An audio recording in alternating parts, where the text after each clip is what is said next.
As we go along, make sure you use your Twitter account under the hashtag NLMUSD and NLMUSD Future Ready. So let's think about how we prepare our students for the future. We must acknowledge that the emphasis has been on the academic achievement of students, or IQ, the intelligent quotient. However, much research has demonstrated the need to focus on emotional quotient, or EQ, as a balanced approach to ensure the success of all students.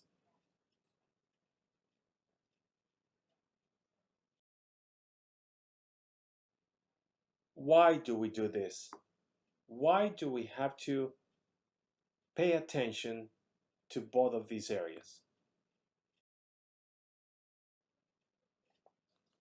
Research has demonstrated that the rudder that steer thinking are emotions, guiding the interactions and decision-making of all students. It is emotions, the ones that cause cognition, and both are entwined in the brain. Rita Pearson says that kids don't learn from teachers they don't like. Thus, the importance of developing relationships with each and every student.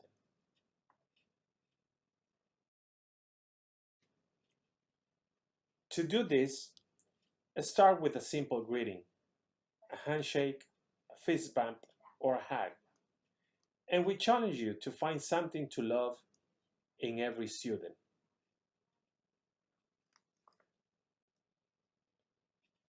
Our potential is ready to shine to ensure our students develop both emotionally and academically. Thus, let's unlock our district's potential using data.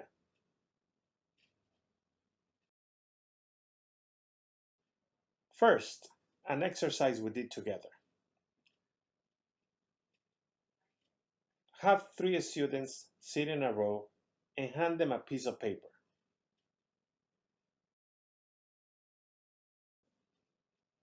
They must crumble the paper and toss it in a trash can sitting right in front of the first chair.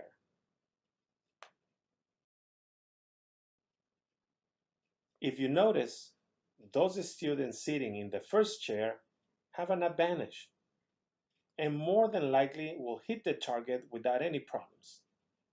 The ones behind, however, have to overcome the obstacles and put more effort if they want to hit the target. Our job as educators is to be aware of these differences, these obstacles students have to overcome to ensure they meet their academic goals. We must know how many obstacles are in the way to ensure we enable those students in the rows behind to do their best and achieve great things.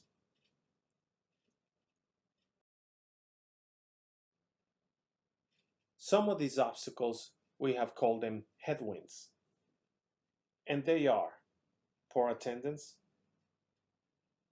not proficient in English, special education status, socioeconomic disadvantage, homeless and foster youth, low parent education level, gender, and race as perceived by others.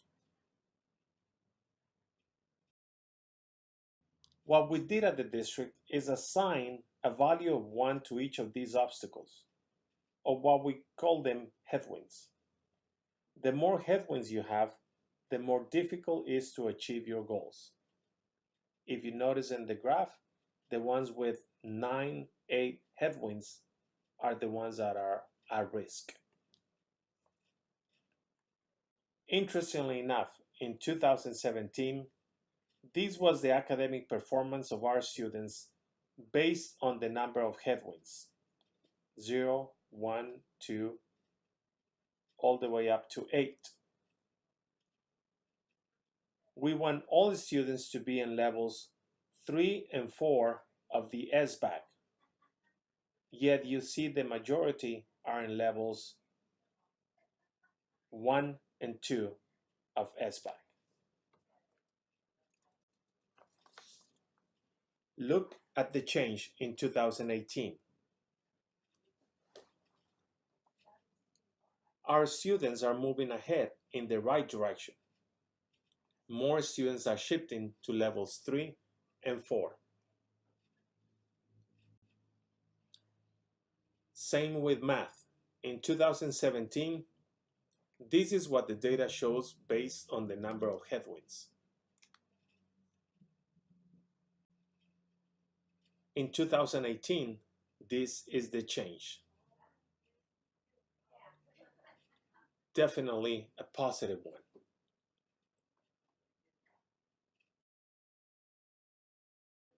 However, our goal is to turn data into information, information into insight, and insight into action.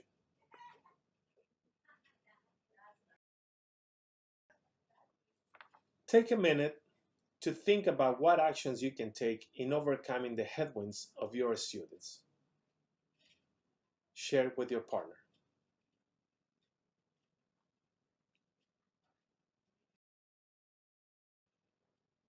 Now let's continue in understanding the achievement gap in K-12 schools. In order to understand the achievement gap, we must first consider the concept related to DF3, or distance from level 3. In SBAC, the state has defined levels 3 and 4 to be at grade level or above grade level. Levels 1 and 2 will be below grade level, not meeting standards. What we measure is the distance from level 3, whether it's positive or negative, to understand how a district is doing, or a subgroup. The following are the results for 2017 English Language Arts distance from level 3. The subgroups to the left of the yellow arrow shows a negative value from the distance from level 3. To the right of the arrow, we see a positive increase on the distance from level 3. In this case, the Asian subgroup is positive 39.72 points from level 3. The special education subgroup is 100.14 points negative from level 3.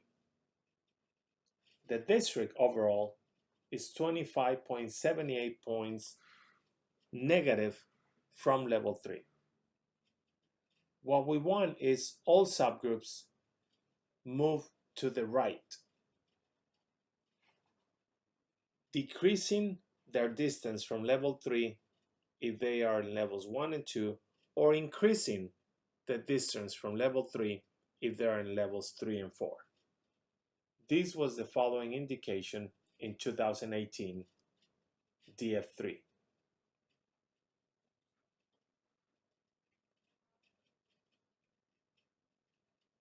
If you notice, every subgroup is moving in the right direction, except for special education students, who have shown an increase from 100.14 points to 101.14 points negative distance from level 3.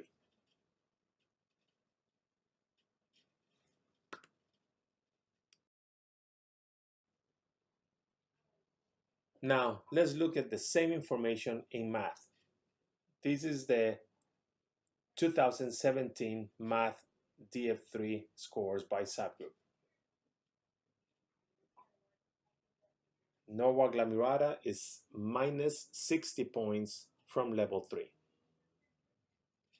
and this was 2018.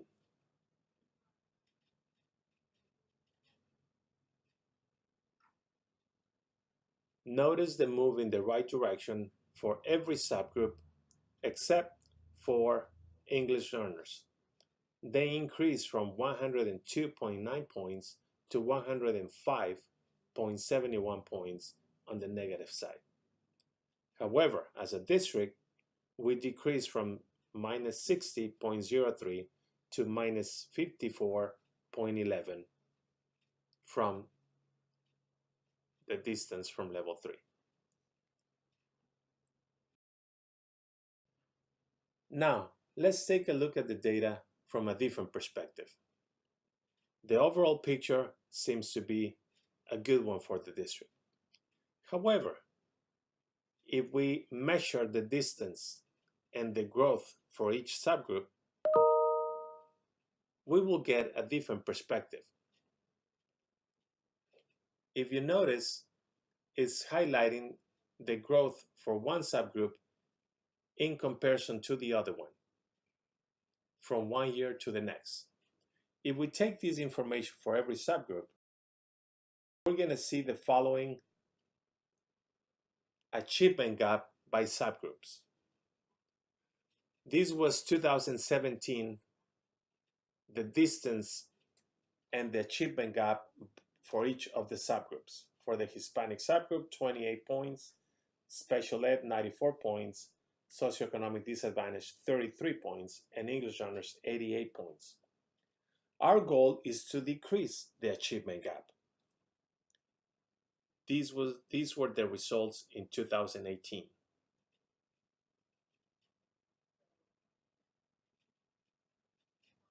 If you notice, the achievement gap has increased for every subgroup.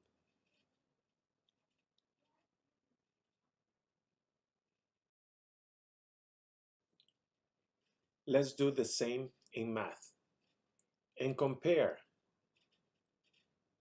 the achievement gap between two subgroups and the change from one year to the next.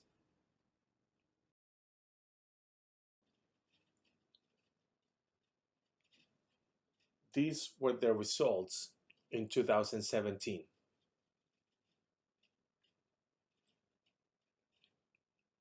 And the change in 2018. If you notice, the achievement gap has increased for every subgroup from one year to the next.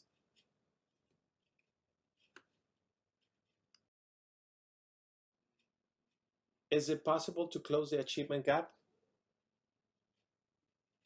Many people find this to be impossible, but we believe at Norwalk-La we can do it. What are some of the things we thought impossible just a few decades ago? Let's think about it. In communication, you might recall a telephone the way they were before and the way it is now, with the ability to communicate with anybody all around the world, even through video calling. Writing. How many of you recall writing a letter? When was the last time you did it? And yet today, you can send hundreds of emails and letters to different people all around the globe at the click of a button. What about information? When was the last time you visited one of these? When information now is accessible at the click of a button in a computer.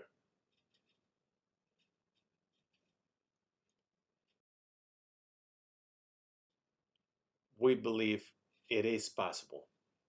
Yes, it's possible to close the achievement gap.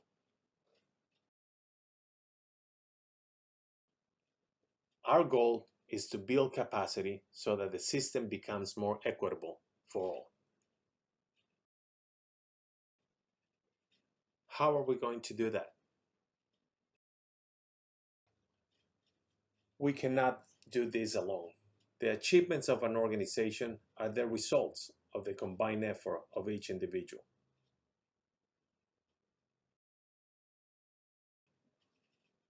What can we do about it?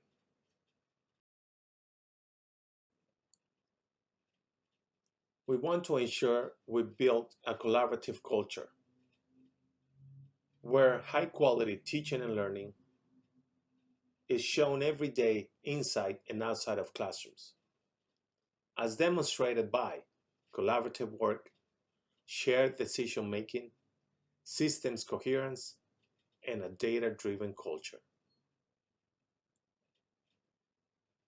We need to demonstrate by deepening our learning through research-based practices for academic and social emotional support of all the students, as demonstrated by capacity building, clarity of strategy, equity and access, and skills development.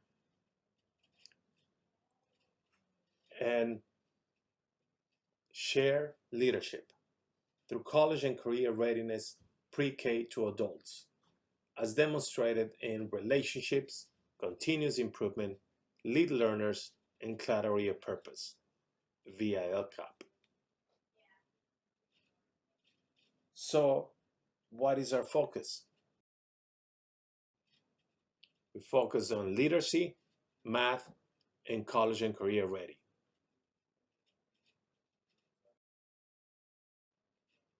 And what is the common thread along this focus?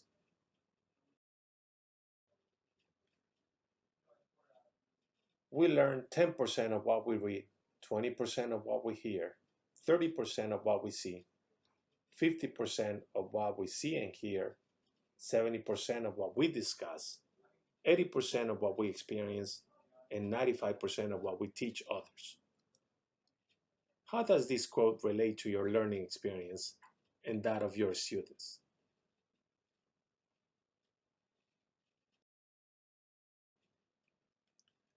The importance of communication, as synthesized by the research of John Hattie, Robert Marzano, Jeff Swires, Kate Kinsella, Ivania Soto, and Doug Fisher. First, it deepens content comprehension. It provides equity of participation, increases engagement, motivation, and accountability, serves as formative assessment, and builds competence and confidence as a collaborator. John Hattie, in his meta-analysis, published the effect sizes of the different practices in schools and classrooms. Classroom discussion is one of the high leverage practices that will give the best results to ensure that all the students can achieve at their highest potential.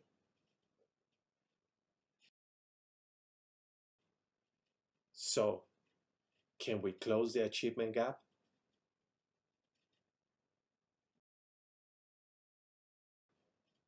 A newspaper in July 2020 will read the following: Norwalk-La Unified School District, achievement gap obliterated. NLMUSD has done the impossible. Teachers, administrators, and staff members have achieved what many consider impossible: to close the achievement gap. We think we can do this, and we think we can do it with you. Every student, future ready, our promise.